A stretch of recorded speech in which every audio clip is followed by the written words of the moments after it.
Hey everyone, Mike Lowe here, and this video is my top 10 do's and don'ts for Madden 22's offseason, which includes free agency and the draft.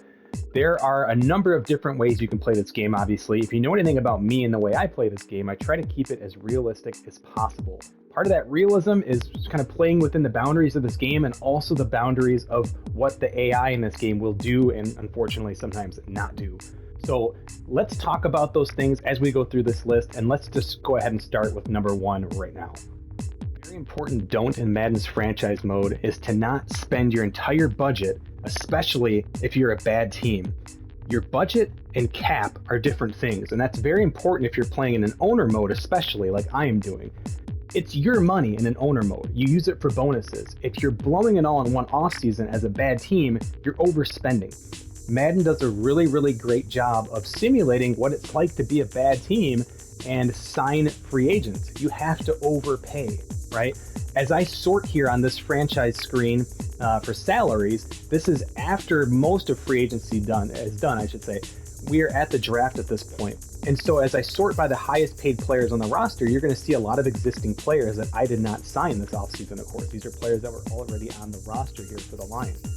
As I scroll down, you'll see the first player is Demarcus Robinson, who we signed. We've overpaid for him. There's no question about it. It's a 3-year deal, averages about $9 million a year, and he's a 79. He'll be an 80 soon at 27. It's not terrible, but he's going to be a wide receiver too. I would love to pay someone, 50% of that probably, maybe closer to $6 million. A 50% discount or so would be ideal, but we had to overpay a little bit. But notice, it's not crazy amounts. We didn't sign Devontae Adams, who is a free agent, where we'd be blowing tons of budget money to bring in a 29-year-old receiver on a 5-year deal or something, where we're just kind of pissing money away as we rebuild the team. So Demarcus Robinson fills that void for us. He gives us some depth that we need, and it again gives us a little bit of financial freedom to not overspend. And you can see he's nowhere near one of the top paid players on the team. As I scroll down, you'll see some other names. Kareem Jackson, older player, but there's value a lot of times in older players in Madden, especially in an online league when everyone wants that young, development trait player. You can find a lot of value in guys who can still hold down a position even at the age of 34. So Kareem Jackson is a guy for that. Zach Pascal, another receiver we signed in sort of a similar mold, just to give us some depth here, in that he's a 27-year-old, 78 overall, averaging about $8 million or $7.5 million, I should say, per year. So again, a bit of an overpay there, but it provides us some depth. And so same thing here, really focusing on players that they don't have to be crazy young, like 23. I mean, you're not going to see a lot of free agents at that age. But we have guys here who we can build around here who could either be around if the team gets good, or they'd be really good transition players when we start really building up the roster into something uniquely special, hopefully. But at the same time, these guys aren't going to cripple us, right? So you can see a couple other players that we've signed, even Jean-Pierre Paul, who is 33 years old, but he's going to fill a nice depth piece. And again, $5 million is a little expensive for a rotational piece, but don't undervalue rotational pieces, especially a guy like, say, Jerron Reed, who can speed rush up the middle on passing downs. And it's nice to have guys like this who can rotate in. So again, I try to build my teams a little bit wider, especially when they're bad, as opposed to just like getting top talent at a few spots and blowing my whole budget. That can be a recipe for disaster really quickly. So again, a big don't blow your entire budget and put yourself up against the cap in that first year or even first 2 years of a rebuild. Another important don't in Madden's franchise mode is don't let real life warp your perception of what you're seeing in a particular draft class when you're using a real life draft class like I have here.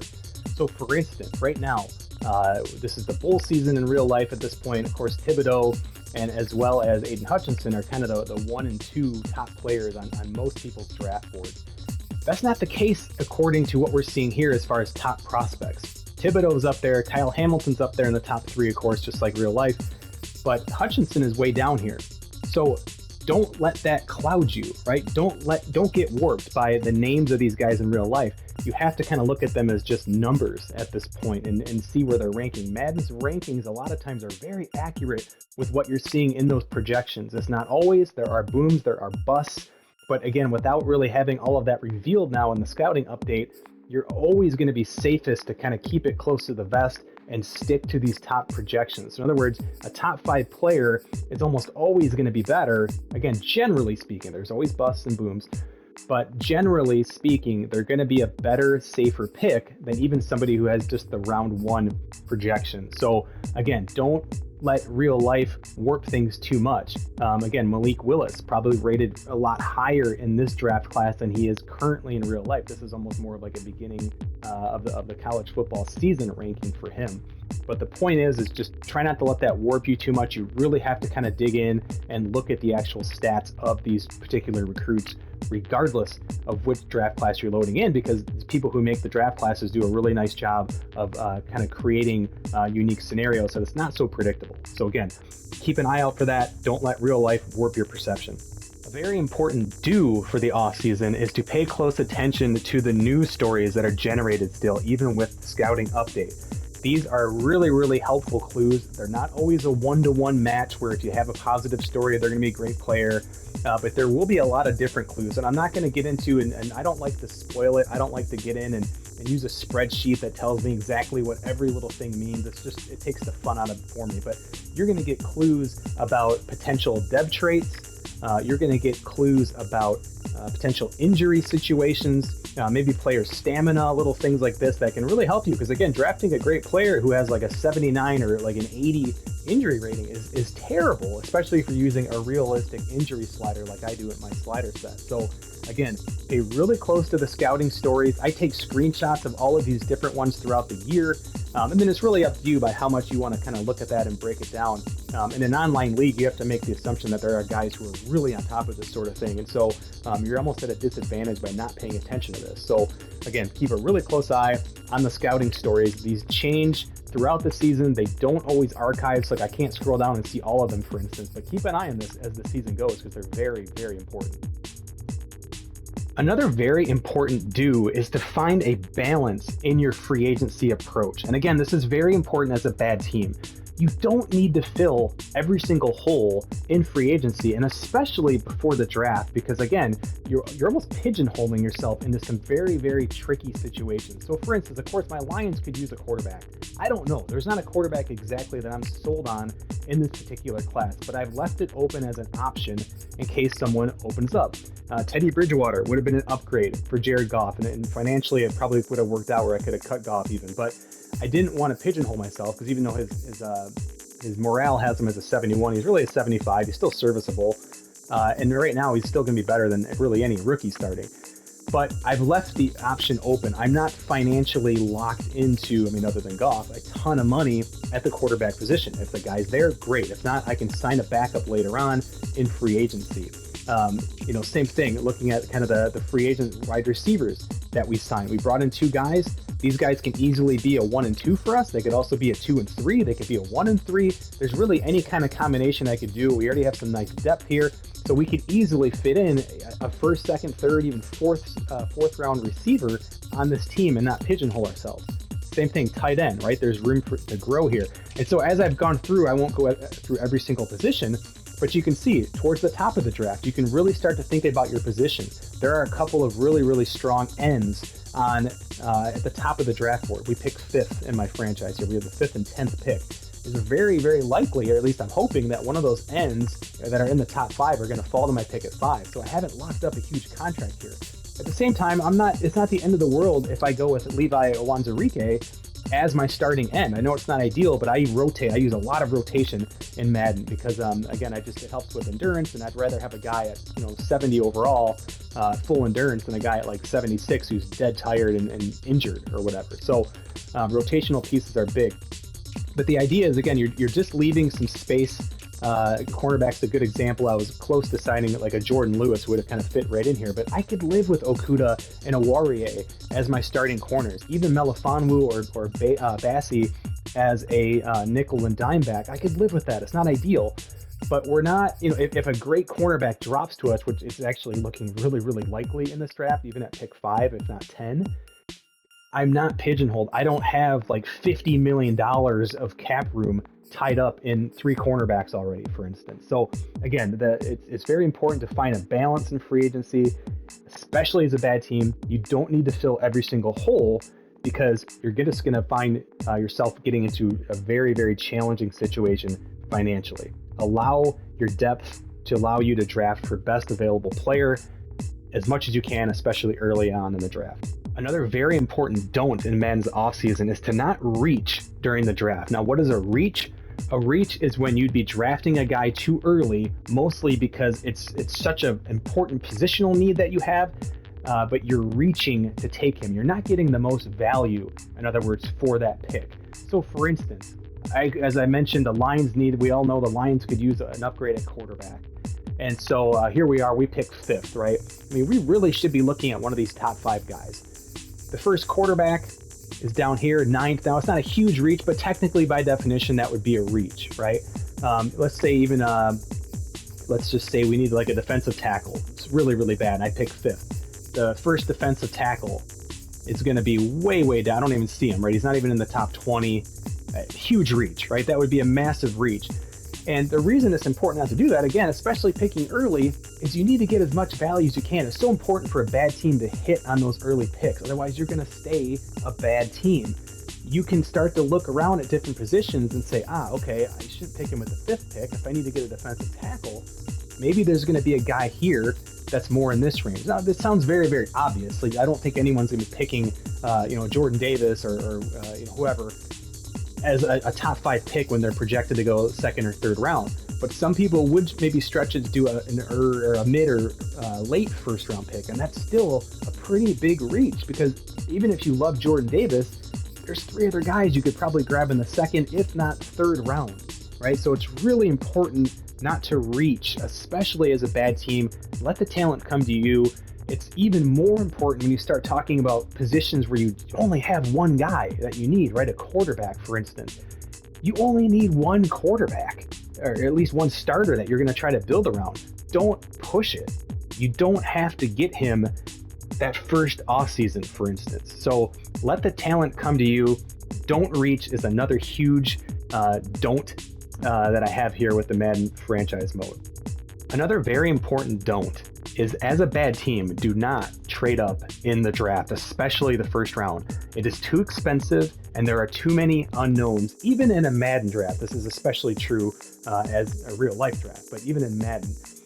I mentioned that my Lions really could use a left end, and I love Thibodeau. DeMarvin Leal would be a really nice fit for us as well. Love his size there. But I am not going to risk moving up from pick 5 to secure one of these guys. If one of them falls, great. If not, I am very fine taking Evan Neal, even though left tackle isn't a very huge position of need. I feel Evan Neal in this draft class is probably that much.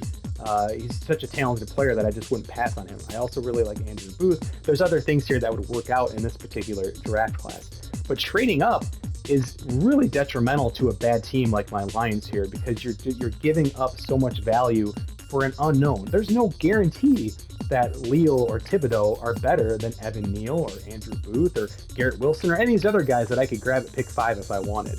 And think of the draft pick as like free lottery tickets, right? As a bad team, I want to try and accumulate as many chances to win or hit on various picks, because I have so many positions of need. It may not even look like it there on the left with my team needs, but I mean, we have a lot. Look at the defense. We have a lot of need. I need picks. I don't want to sacrifice picks, and this team doesn't have a ton of talent just to trade to another bad team to move up. I mean, it's just not very realistic, even if you could get the AI to agree to it. So the point being is, bad teams don't trade up in the draft. That's not an always black and white rule, but just generally speaking, that's a huge suggestion I have for whether it's a real life team rebuilding or you're rebuilding in Madden here. Don't trade up. There's plenty of talent. Let it come to you. Another important do is to really focus on scheme fits. Now, that's nothing new, but what I don't see many people doing or talking about is looking beyond a scheme fit for other clues that might show you a player who you either don't know anything about their scheme exactly, or maybe you do, but they might be a lot closer to a scheme fit than you might realize. So for example, Evan Neal is a left tackle. This guy's massive. I'm guessing that he's probably going to come in as like a run block tackle, which isn't really a scheme fit for me. I want more of the pass protect guy. And of course, the scheme fits are important because they help with development. And I don't like to edit my player positions. It's a long story, but I don't like to give myself extra advantages, and that's a whole other video. But pretending I'm never going to edit this guy to be like a right tackle or something like this, I would need him to be a pass blocking tackle in order for him to fit the scheme that I'm trying to run.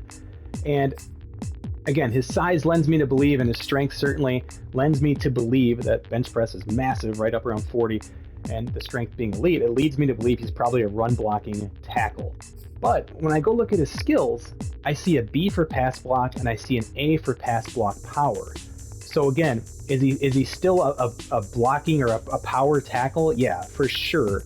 But that pass block power being so high tells me that, gosh, he might only be a development point or two below as a pass blocker. And that's something that even in his rookie year, with some developmental focus, that I could turn him into a scheme fit as a pass blocker. Some guys are closer than others, right? They'll have kind of a very, very narrow range of the different schemes. Other guys have much, much wider ones. And so it's vital that you do look at what you're given here by the game. It's not everything, but that is part of the challenge. So again, we can look at another couple players here as an example. So let's look at Garrett Wilson. We know he's a route runner. The game's telling me now. I've scouted him enough to know. And what I'm wondering is like, well, I'd love for him to be a deep threat. So let's see if he would be. He has a medium route of A, a short route of A. I'm not sure what the deep route is yet, but gosh, he is one hell of a route runner. His release is B, and as we just said, the deep route is unknown. So he probably has a much wider range between his route running scheme and say like a deep threat range. It's probably like a full maybe 4 points. That's going to take a lot longer to develop than like the 1 or 2 we saw with Evan Neal at left tackle. So Garrett Wilson, I really like him, and if you're looking for a route running wide receiver, he's probably a great pick for you. But as far as a deep threat, I don't know. You might be really kind of forcing it a little bit by grabbing someone like this. What about Malik Willis? He's a scrambling archetype here in this particular franchise, but I want a strong arm guy. Now his throw accuracy deep is B, as you can see, but when I look at his throw power on the bottom left, it's elite. That's what I'm looking for in a strong arm. And as we just said, his throw accuracy deep is not bad, it's B. So again, he's a scrambler, but I bet you he's probably maybe 2 points or so behind as a strong arm quarterback, maybe 3. And again, with some real focused training that you can do with Malik Willis here, you could probably turn him into a true dual threat, right? He's going to have the scrambling ability, but also have that strong arm, and you can make him a scheme fit for whatever you might want to do. So again, a really, really big do is to focus on scheme fit, as you already know, but also look for clues elsewhere that could be hints as to whether or not a player is potentially a scheme fit for you as well. A very important don't is to not force drafting a quarterback. This is especially important in that very first offseason when you're going to be most tempted to go and get quote unquote your guy, right? This is even more important in an online league when probably half of the league is looking for their guy. Let them fight over it. Go somewhere else, right? Utilize those resources elsewhere where you're going to get better quality. Now, again, there are quarterbacks worth picking that first year. The point is, you don't need to force it. You really, really want to make sure that that guy is worthy of being your top selection.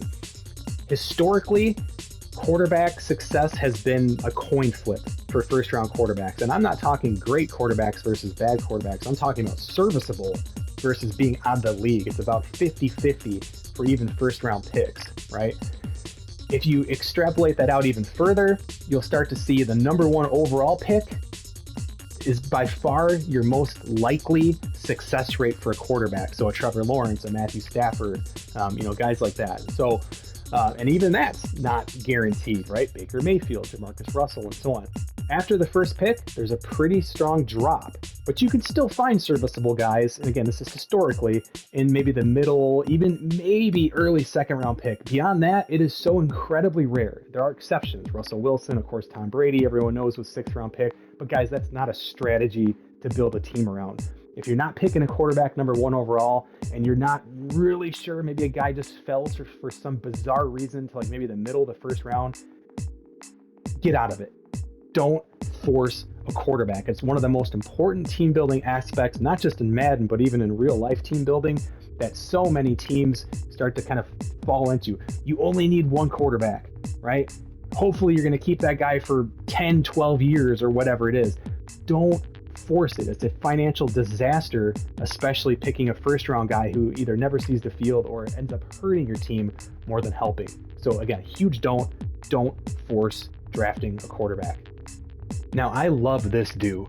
This do is all about finding value outside of speed, which everyone is obsessed with, especially if you're playing in an online league.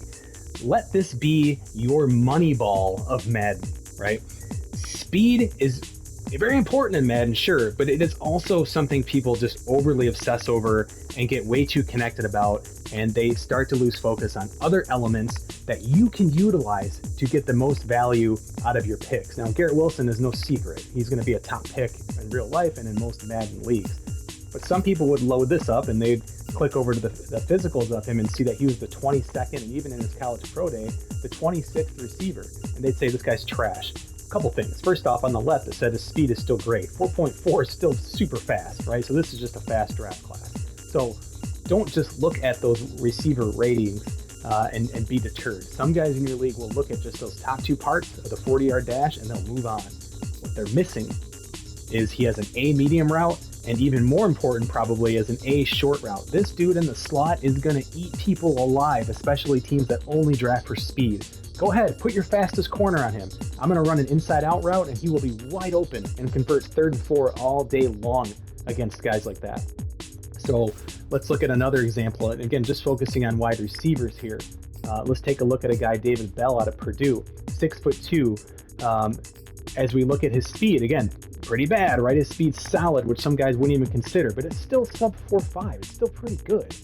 And what's really stands out to this guy is he has an A release and an A catch in traffic. So again, go ahead and use your 96 speed corner who can't cover, who can't jump, who can't pay attention on a play action pass or whatever, and I will throw high balls to this guy all day long, and he will get off the line and he will be open against cover 2 man, cover 2 press, that sort of thing. So again, there are other skills that you can utilize, especially when you see some of these scouted grades in the A range.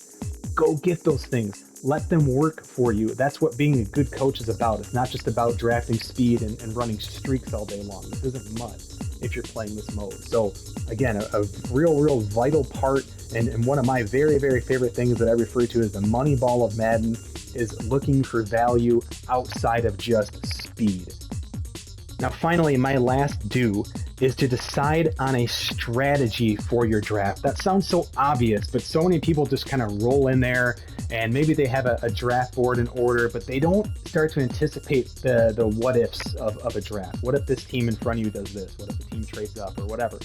You want to have some sort of strategy. The whole idea, really, to me, one of the most important elements of drafting is to eliminate panic from your draft strategy. Have different scenarios mapped out. I don't care if it's as nerdy as like you pull out your laptop and you have different scenarios kind of built in, whatever it is you want to do. It depends how serious you want to get about it. But if you don't think teams in real life do that sort of thing, you're completely mistaken on it. So decide on a strategy, whatever it might be. It could be best player available. It could be just drafting for need, which I wouldn't recommend. What I like to do, and what I'm going to talk about here with my particular draft strategy, is I like to go really heavy on best player available early, because again, as I mentioned in this video earlier, I cannot afford to have misses in a draft when I'm drafting for a bad team with high draft capital. We cannot afford it. It must be good picks. Later on, I can fill depth needs later on. You're not going to fill starting needs in the 5th round, right? So don't mistake me for saying that. But you can find your fullback. You can find, your backup tight end, a nice blocking tight end, certain role players like a receiving running back. There are a lot of different things that you can still find later on that could be depth pieces, which, by the way, are way cheaper than signing them as free agents. So I have the 5th pick and the 10th pick, thanks to the Matthew Stafford trade. And it's kind of a weird spot to be, because what I would love is to get Kyle Hamilton, Thibodeau, or DeMarvin Leal. But I can tell you right now, if Evan Neal falls to us like most of the mock drafts are showing, I will take him. He is the best player available. It might be a little bit of a different story for me, and this didn't make my list, but just kind of talking about positional value. I'm a big believer that guards are probably very overrated in the NFL, and you can find guards later in the draft who can you can kind of work around not having a great two guards, for instance. Tackle's a whole other story. So best player available would be Evan Neal. But if it comes down where maybe Kenyon Green is the only guy available, I might even get outside of that a little bit and go with an Andrew Booth, who I have scouted very, very well. He has a news story about him that's very, very positive. He's a scheme fit, being a slot guy. He would be a really nice pick. I like Garrett Wilson, even though he's not a fit. Even Aiden Hutchinson, Malik Willis, maybe. So I have some other options here, but I've gone through and I've thought about these strategies, right? I've thought about these strategies, especially between my 2 first-round picks, which again are 5 and 10. And I don't need to bore you with those details of what the strategy is, but it has a lot to do with positional value. It has a lot to do with positional depth, which you can easily just see by, again, just kind of flipping through. If I need a receiver, do I need to get one in the first round? There's a bunch. Can I wait till the second round? There's still a bunch. What about the third round? You can still get guys who can contribute and even develop into a starter in a year or two. There are some guys there. So it's very important just to kind of balance that out and A, have a plan, but B, really just pay attention to what's happening in the draft. Keep an eye as the selections are being made of what's happening. If you're really needing a tackle, why are you taking the 7th or 8th best tackle when you still have, say, like, the best defensive tackle on the board is still sitting there later in the draft? I mean, you really need to kind of look and see how can you, it's not so much minimize damage, but utilize your assets as much as possible. So again, a huge do is decide on a strategy, plan it out so you're never in panic mode, which is never going to help you, and stick to that game plan as much as possible.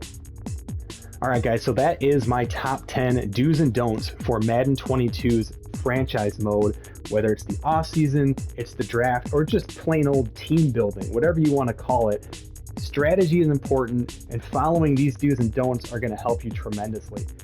Check out some other videos that I have here just talking about strategy and utilizing Madden and getting the most realistic experience with Madden. I appreciate you guys checking out the video. Hit subscribe, hit like if you'd like to, leave a comment if you'd like to, and I'll respond to those. But I'm Mike Lowe. I'm on Twitter at MikeLowe47. Thanks so much for checking out the video.